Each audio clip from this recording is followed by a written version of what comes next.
Bismillahirrahmanirrahim. Assalamualaikum warahmatullahi wabarakatuh.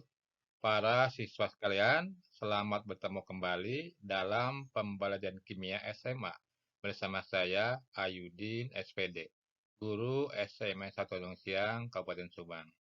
Pada kesempatan ini, materi yang akan dibahas yakni perkembangan model atom. Materi ini diberikan pada kelas 10 ya, semester 1. Mari kita ikuti uraian materinya. Ya, atom secara etimologi berasal dari bahasa Yunani, atomos. Arti dari kata tersebut yaitu a itu tidak, tomos dipotong, ya. Jadi tidak bisa dipotong atau tidak bisa dibagi. Nah, teori ini dikembangkan oleh Demokritos ya tahun 460 sebelum Masehi ya. Dalam teorinya yaitu discontinue. Namun seiring dengan perkembangan iptek, teori atom ini berkembang ya dari zaman ke zaman. Model atom Dalton. John Dalton adalah ilmuwan yang pertama mengembangkan model atom pada tahun 1803 hingga 1808. Ya, jadi ketika zamannya Demokritos, itu teori atom didasarkan dengan filsafat, ya, belum dengan metode ilmiah. Nah, zaman Dalton ini memulai mengembangkan model atom dengan menggunakan metode ilmiah. Nah, hipotesis Dalton, atom digambarkan dengan model atom sebagai bola pecah atau seperti tolak peluru ya, seperti lihat pada gambar. Jadi atom itu seperti gini menurut Dalton. Ya, para siswa sekalian, teori atom Dalton didasarkan pada anggapan pertama, semua benda tersusun atas atom. Yang kedua, atom-atom tidak dapat dibagi atau dipecah menjadi bagian lain. Berikutnya, atom-atom dari suatu unsur tertentu adalah identik satu dengan lainnya dalam ukuran, massa, sifat-sifatnya, namun berbeda dari unsur atom yang lainnya.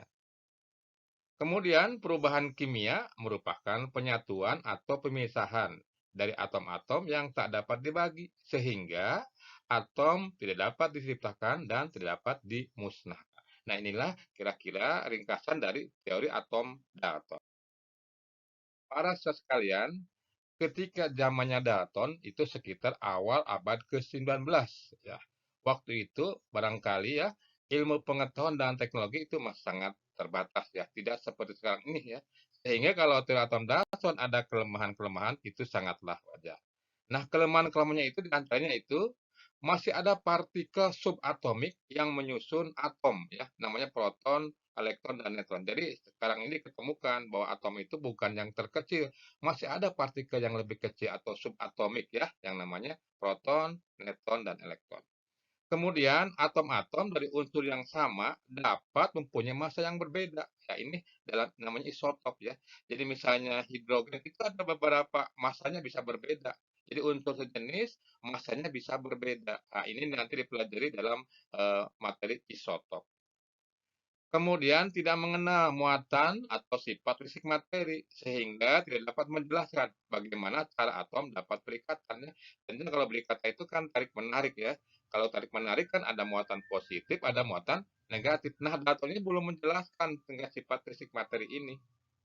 Kemudian yang selanjutnya yang keempat, beberapa unsur tidak terdiri dari atom-atom, melainkan molekul ya, seperti molekul unsur terbentuk dari unsur sejenis ya dengan jumlah tertentu. Ini misalnya hidrogen misalnya itu selalu dalam bentuk molekul, molekulnya H2. Jadi molekul sejenis ya jumlahnya H2 ya. Atau misalnya oksigen itu O2. Nah, kemudian kalau fosfor itu P4 ya, dan yang lainnya. Nah, inilah merupakan ya diantaranya kelemahan dari atomnya Dalton. Ya, kemudian para sekalian model atom Thomson atau Joseph John Thomson ya. Pada tahun 1898 ya, J.J. Thomson menggambarkan atom seperti bola padat yang bermuatan positif. Di permukaannya tersebar elektron yang bermuatan negatif. Jadi seperti gambar ini ya. Jadi ini disebut juga model atom roti kismis ya. Sea of the electron. Jadi lautan elektron. Kemudian ada muatan positif yaitu proton. Ya, para sekalian, ternyata teori atom Thomson juga ya memiliki kekurangan, yaitu yang pertama, tidak adanya lintasan elektron dan tingkat energi. Jadi elektron itu tersebar begitu saja ya. Kemudian yang kedua, kelemahannya tidak dapat menjelaskan susunan muatan positif dan muatan negatif. Jadi bagaimana susunan muatan positif dan negatif dalam atom itu ya? Itu Thomson tidak menjelaskan. Nah, berikutnya para sekalian, model atom Rutherford atau Ernest Rutherford ya. Ini Ernest Rutherford ahli fisika ya, kelahiran Selandia Baru, adalah salah satu tokoh yang berjasa dalam mengembangkan model atom. Rutherford membuat model atom seperti tata surya. Jadi tata surya itu kan matahari sebagai pusat, kemudian planet mengelilinginya ya. Itu digambarkan oleh Rutherford model atomnya seperti demikian. Ya. Atom adalah bola berongga, jadi tidak pejal ya, berongga, yang tersusun dari inti, ya inti atom, dan elektron yang mengelilinginya. Inti atom bermuatan positif. Nah, jadi pada waktu itu sudah diketemukan ada muatan positif dalam atom ya, itu di inti. Kemudian massa atom berpusat pada inti. Berarti inti yang bermuatan positif punya massa, kemudian elektron itu tidak atau dianggap tidak memiliki massa. Nah, para siswa sekalian, model atom Rutherford ini persis seperti bagaimana planet mengelilingi matahari. Jadi matahari sebagai pusat ya heliosentris, kemudian planet mengelilinginya. Nah, Rutherford berjasa mengenalkan konsep lintasan ya atau kedudukan elektron yang disebut dengan nama kulit atom. Jadi kata Rutherford itu atom itu ada inti ya bermuatan positif, elektron itu pada kulit atau lintasan ya mengelilinginya. Nah, namun model atom Rutherford juga ternyata ya masih ada kelemahan. Apa kelemahannya nih? Ya, tidak dapat menjelaskan ya mengapa elektron tidak jatuh ke dalam inti atom. Jadi kan atom katanya bermuatan positif, intinya kan elektron bermuatan negatif mengelilinginya. Itu kenapa tidak jatuh ke inti elektron nih? Kan muatan positif dan negatif tarik menarik. Nah, ini kenapa? Ini kelemahan dari Rutherford tidak bisa menjelaskan kenapa elektron tidak jatuh ke inti. Nah, para sekalian, nah, kelemahan dari teori atom Rutherford ini diperbaiki oleh Niels Bohr ya. Niels Bohr ya, ahli fisika dari Denmark, adalah ilmuwan yang pertama mengembangkan teori struktur atom ya pada tahun 1913. Teori tentang sifat atom yang didapat dari pengamatan Bohr adalah atom terdiri dari inti yang bermuatan positif dan dikelilingi oleh elektron yang bermuatan negatif di dalam suatu lintasan ya yang disebut dengan kulit. Nah, elektron bisa berpindah dari satu lintasan ke lintasan yang lain dengan menyerap atau memancarkan energi. Sehingga energi elektron atom itu tidak akan berkurang atau tetap. Ya, jika berpindah ke lintasan yang lebih tinggi, elektron akan menyerap energi.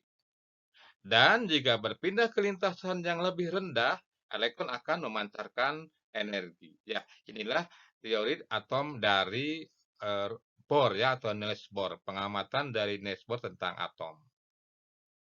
Ya, para sekalian, inilah model atom dari Niels Bohr ya. Jadi ada inti tengah ya bermuatan positif, kemudian elektron itu pada lintasan tertentu ya. Nah, kedudukan elektron-elektron pada tingkat-tingkat energi tertentu itu disebut dengan nama kulit ya.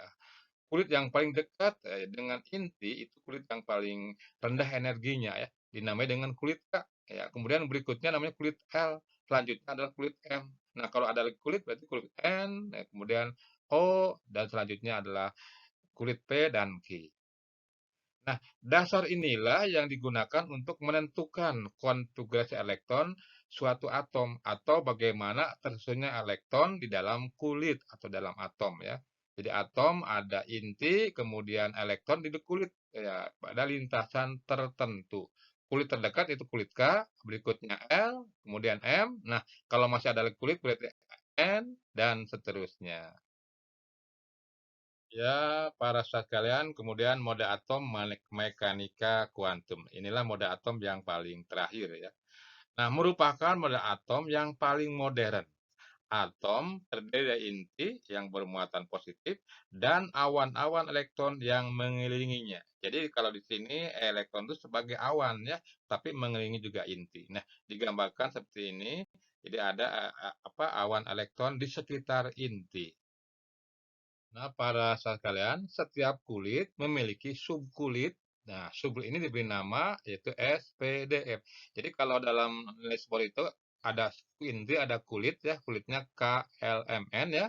Kemudian kalau di mekanik kuantum ada lagi yang lebih kecil dari kulit itu subkulit ya, namanya SPDF ya. Ini hurufnya huruf kecil. Kemudian di setiap subkulit memiliki orbital. Ya, ini orbital itu kamar elektron ya, yang merupakan tempat kebolehjadian ditemukannya elektron. Nah, para ahli yang berperan dalam teori ini ya, teori tentang mekanika kuantum, yaitu Louis Victor de Broglie, kemudian Werner Heisenberg, dan disempurnakan oleh Erwin Schrödinger ya pada tahun 1926. Nah, inilah para ahli yang berperan dalam teori mekanika kuantum ya, yaitu disempurnakannya oleh Erwin Schrödinger. Kemudian beberapa ahli ini yang tadi disebutkan ini menyampaikan pendapatnya tentang mekanika kuantum. Pertama itu de Broglie ya, mengatakan bahwa gerakan partikel seperti elektron yang memiliki berbagai sifat panjang gelombang. Jadi sifatnya itu sebagai panjang gelombang kalau menurut de Broglie elektron itu. Kemudian Heisenberg mengatakan bahwa kedudukan serta momentum elektron tidak dapat ditentukan dengan tepat secara bersamaan yang dikenal dengan ajas ketidakpastian. Jadi kalau di sebelumnya di Niels Bohr itu bisa menentukan elektron itu di mana adanya, di kulit apa gitu ya. Nah, kalau di sini di mekanika kuantum oleh Heisenberg itu hanya kebolehjadian.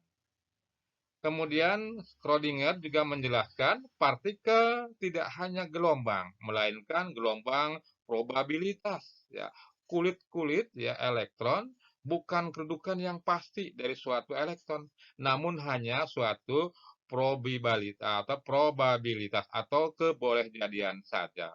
Nah, inilah ya pendapat para ahli tentang teori mekanika kuantum. Nah, para sekalian, kalau disimpulkan bagaimana perkembangan model atom itu adalah ya, pertama Dalton ya, atom itu pecah ya, bulat tidak bisa dibagi lagi ya. Kemudian Thomson di sini ada atom itu ada muatan positif dan muatan negatif elektron ya yang tersebar ya. Itu disebut juga model atom Rotiki-Smith. Kemudian Rutherford, jadi atom itu digambarkan seperti planet star surya ya, matahari pusat, elektron mengelilinginya. Kemudian Niels Bohr bahwa atom itu ada inti, kemudian elektron itu mengelilinginya ya, pada lintasan tertentu atau kulit ya, kulit K, L, M dan selanjutnya. Kemudian model atom teori modern atau mekanika kuantum, atom itu ada inti, kemudian elektron itu sebagai awan ya. Tapi di sini juga ada kulit, ada subkulit, ada orbital. Nah, itulah perkembangan ya model atom ya yang sekarang nanti diuraikan lebih jelas selanjutnya ya itu dari mulai Bohr itu walaupun ada diperbaiki oleh mekanika kuantum ya nanti Bohr juga dijelaskan bagaimana nanti konfigurasinya. Demikian juga untuk model atom yang teori atom modern. Nah, itulah para sekalian ya uraian tentang perkembangan benda atom. Ya, terima kasih untuk Anda yang telah menjadikan video pembelajaran ini sebagai salah satu sumber belajar Anda. Mohon maaf atas segala kekurangannya. Ya, saya berharap semoga video ini dapat bermanfaat bagi kita semua ya, khususnya untuk saya sendiri. Ya, salam dan bahagia. Ya, wassalamualaikum warahmatullahi wabarakatuh.